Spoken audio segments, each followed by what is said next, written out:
Hello everyone, welcome to part 3. So last time, if you recall, I did post commentary. I don't want to keep flip-flopping back and forth between post and live, so I'm probably going to stick with live for now. So I guess in the meantime, I'll go over my history of Pokemon, because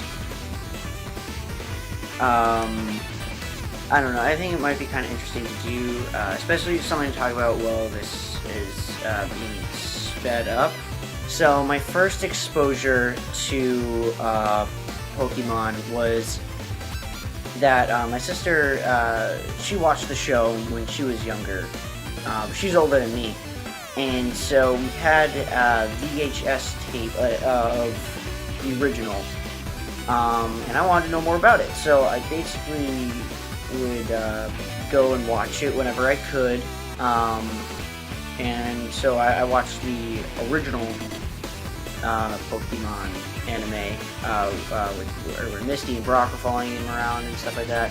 I don't remember too much about it from my younger days. I would later go and rewatch it, and I got to the point where Ash gives his Charizard away, and then I said, you know what, forget this, I don't want to deal with Ash's poor training. But when I was younger, I was like, oh man, this is great, it's awesome. I don't feel the same way about it. But anyway, so in terms of Pokemon games, it wouldn't really be till middle school when I would play my first Pokemon game. And actually, I played Pokemon Yellow on a website called PlayR. I think it's like .com or .org. I'm not entirely sure. But anyway, and that basically has, this is before I knew about GBA Fun, and it basically just had Game Boy games and Game Boy Color games. So I played Pokemon Yellow, and that was my first Pokemon game I ever played. I found it pretty fun. I actually was able to beat it, and I had a pretty decent team. It was pretty challenging though, I have to say. It took me a couple tries to beat the Elite Four there, especially because I didn't know you couldn't go back and heal. So what I would try to do is I would try to go back and heal, and then I would have to fight them again because I went back to heal in Pokemon Center and I have healing items. So I had to go and get healing items. And then the next Pokemon game I tried to play was Gen 2. And the reason why I said try to is this was original Gen 2, not Soul Silver. What I did was this was Crystal. So what I did was I started playing it, and I was like, oh yeah, I can get into this. And what had happened was Black and White came out. Or it was out for a little bit, but I decided, because I got it used, and I decided to get it. And I decided to play that one instead, and I was like, well, this is amazing. This is like better than, this is the best Pokemon game I ever played. And this isn't, like, Pokemon wasn't my first video game I ever played. I'm just going in terms of Pokemon games I ever played. Because we're playing Pokemon, might as well stay on that topic. So anyway, back to that. So I never really got too far in original Gen 2 in Crystal. I think I got to like first gym leader, and then after I beat him, I played, I think it was White was the version I got. I played that and I beat that, and by that time, White 2 and Black 2 came out. I was like, alright, well, I might as well continue. And I played and beat, I think I got Black 2. Whatever one it was the opposite of the first one that I got. I was like, I might as well do that. So I played those. Black 2 is a really good game though. It has a lot of really cool Pokemon in it. I like Black and White's new Pokemon. It was pretty good. And so I kind of stopped playing Pokemon for a while there. And then I wanted to play Pokemon Emerald, and I borrowed it from a friend, and I got to a point where I got lost. I didn't know what to do, so I was like, well, I can't do this, and I have to give it back to him because he let me borrow it for the weekend, and the weekend ended, and I got stuck. I didn't know where to go. It was like I think it was like a Team Aqua or Team Magma base. I forget which one it was. But I got kind of far in the game, and that really stinks. And so I gave it back to him, and I haven't really played Gen 3 since. What happened next was X and Y were announced, and I was like, all right, I guess I'll play those when they come out. So I waited for those to come out, and I played X and Y, and I got a lot of Gen 1 vibes from X and Y. It's very similar. I feel I think that's actually the easiest now that I think about it, other than Gen 1 is X and Y it was very easy. I had no trouble. I basically didn't have to level grind at all in X and Y. I just flew right by it, and it was like, alright, I guess it's okay. And the story was decent, I guess. It wasn't as good as Black and White or Black and White 2. But in terms of gameplay, it was pretty fun. I really like in X and Y, when you get new moves, you can teach them over and over and over again. It doesn't get rid of it. I was just like, why didn't they do that in the beginning? That's awesome. Yeah, so X and Y had a lot of, in terms of its gameplay, I think it's the best one. But in terms of story, I think that still goes to Black and White. However, I have played Soul Silver. I own Soul Silver. I'm in the middle of a Soul Silver playthrough now, actually. Which currently I'm in Lake of Rage. And I got the shiny Gyarados, which I think everybody has shiny Gyarados at this point, because like they give it to you.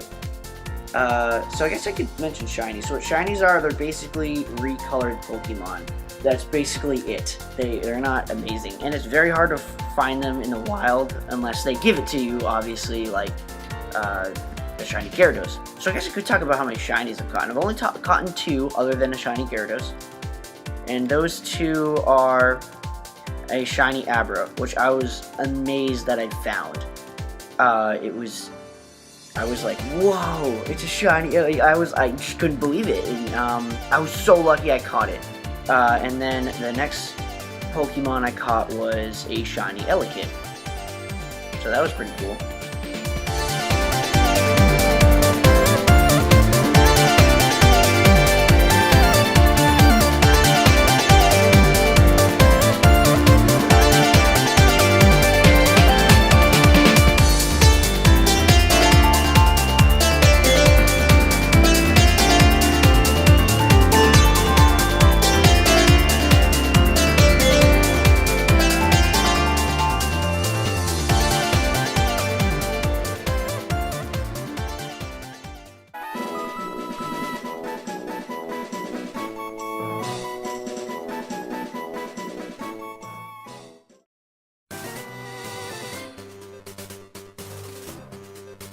Okay, so now that Sandy knows Quick Attack, we should be good, because that's a better move than Tackle. And so what we're gonna stop walking to the wall. Alright, so now what we're gonna do is we're gonna go down to the Pokemon Center, and I'm gonna heal up, and then we're gonna fight our rival. So I'll see you then. Okay guys, here we go. So let's go and fight our rival. This should be pretty intense. Let's do this. Hopefully I don't run into any Pokemon getting to the rival, because I don't really want to have to deal with that. So hopefully it's just a straight run through. Yes, we made it. Okay, so as you can see, Monkey is up front. We have Water Gun in the background, and Sandy's really there for backup, but I'm not expecting her to see any action in this battle. The reason why she's level 7 instead of a higher level is because I'm planning on using her to catch the next Pokemon. I don't want to make them faint. I don't know if level 10 is too big. Alright, here we go. Hey, Ethan! You're off to the Pokemon League? Forget about it. You probably don't have any badges, do you? The guard won't let you through without them. By the way, did your Pokemon get stronger? Yep, I think they got stronger. Strong enough to beat you. Now this is actually an optional battle. You don't have to fight them. What I'm actually doing right now is I am fighting them because I think it affects the later game. Yeah, oh my gosh, these are really close levels. Ooh, I hope no one dies. This is almost too close. Okay, alright. But I have potions on standby. We're good. So, alright, so his Pidgey went down. Should I switch them out? No, we're gonna keep Mankey out just for this, just in case. Okay, so his Bulbasaur is level 9 as well, so hopefully that lower my attack. Oh, that should be okay. So, here we go. Alright, good, his attack missed. It looks like we're going to go through this without anyone dying. So that should be really good. Okay, alright, here we go.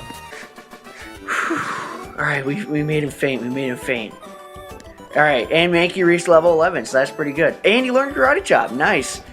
So he should be pretty close to being ready to fight Brock, actually.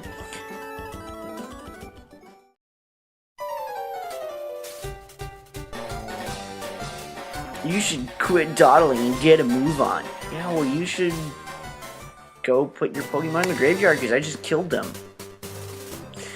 Now, I think the rule only applies to you, but that is a question when playing a Pokemon Nuzlocke run that is a question when playing the Pokemon Nuzlocke run is, when you make their Pokemon faint, do they have to follow the same rules as you? Obviously not, because later we'll see Gary with the same exact Pokemon. I'm sorry about that. Anyway, so next time we see Gary, he will have the same exact Pokemon as before.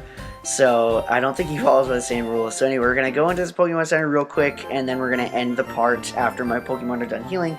I don't know, I like ending the parts at the Pokemon Center, so we're going to do that. Alrighty guys, thank you so much for watching, and I will see you guys later.